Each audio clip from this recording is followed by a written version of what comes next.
प्यारे बच्चों, आज मैं आपको एक मज़े की कहानी सुनाने जा रही हूँ। इसका नाम है शहज़ादी, काला बकरा और किस्मत के खेल। जी बच्चों, बहुत ज़माने पहले किसी गांव में दो भाई रहते थे। बड़ा भाई अमीर और कंजूस था, जबकि छोटा भाई बहुत गरीब और मेहनतकश था। छोटा भाई अपने बड़े भाई के खेतों में खेती बाड़ी करता था। एक दिन छोटे भाई के घर में खाने पीने की के लिए कुछ भी नहीं था। वो अपने बड़े भाई के घर गया और उससे खाने पीने के लिए कुछ मांगा। बड़े भाई ने छोटे भाई को साफ इनकार कर दिया और ये कहकर रुखसत कर दिया कि उसके घर में खाने के लिए खुद भी कुछ नहीं है। छोटे भाई ने बहुत बड़ी इंतहाई मेहनत के साथ बड़े भाई के लिए मकई की फसल काश्त की थी। अब भूख से बचने के लिए उसने सोचा कि मकई की फसल पे उसका भी हक है, तो क्यों ना मकई के खेत से वो चंद सिट्टे तोड़कर खाकर अपनी भूख मिटा ले। जैसे ही छोटा भाई मकई की खेत की तरफ रवाना हुआ, उसे अपने पीछे किसी के आने की आवाज सुनाई दी। उसने इधर उधर देखा, लेकिन कोई भी नजर न आया। अब वो मकई के खेत के पास खड़ा सिट्टे तोड़ रहा था कि उसको एक सफेद कपड़े पहने हुए एक शख्स नजर आया। छोटे भाई ने जब उस शख्स को देखा तो उसने दिल में सोचा कि ये शख्स तो मेरे बड़े भाई को बता देगा कि मैंने उसकी फसल से सिट्टे तोड़े हैं। चुनाचा वो थोड़ी देर के लिए रुका और दूसरी तरफ निकल गया।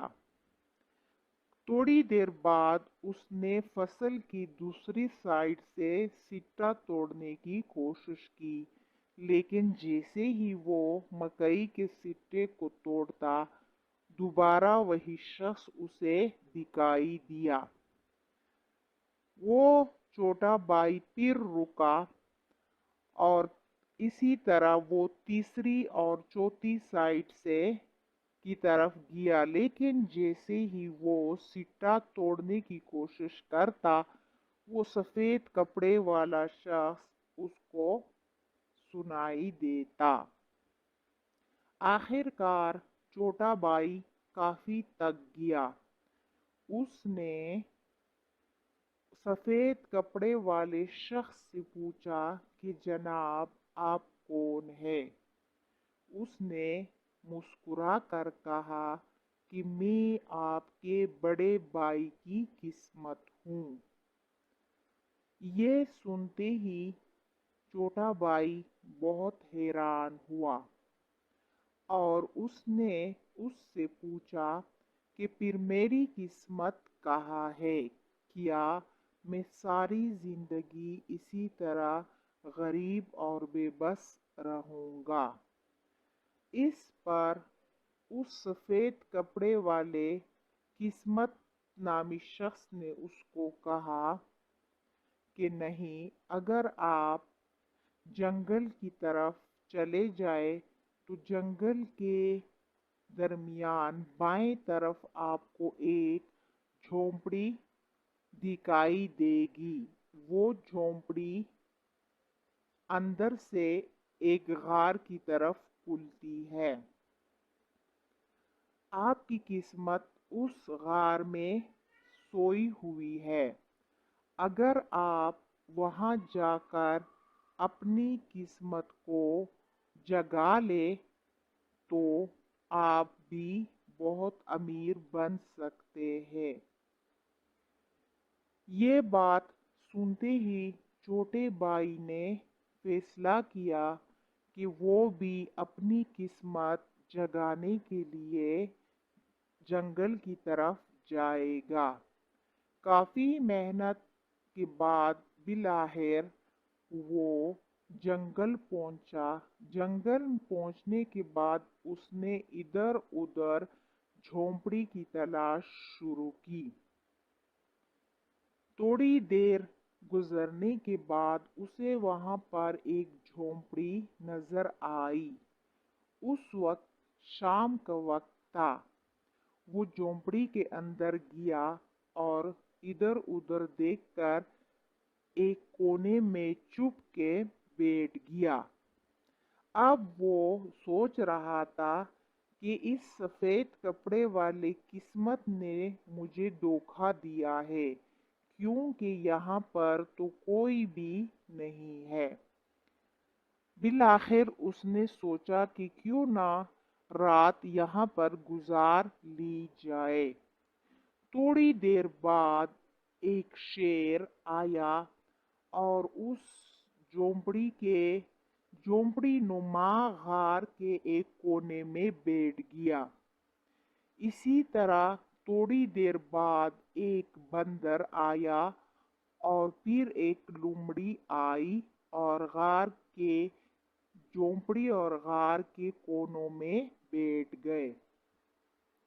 ان تینوں کے درمیان بات چیت ہونے لگی۔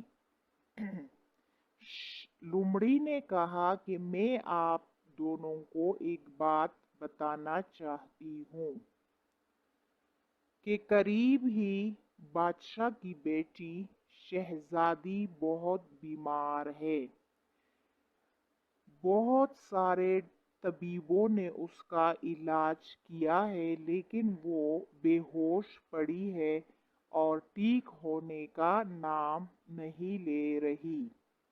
اب تمام طبیب، ڈاکٹر، حکیم جو ہے شہزادی کے علاج سے مایوس ہو چکے ہیں۔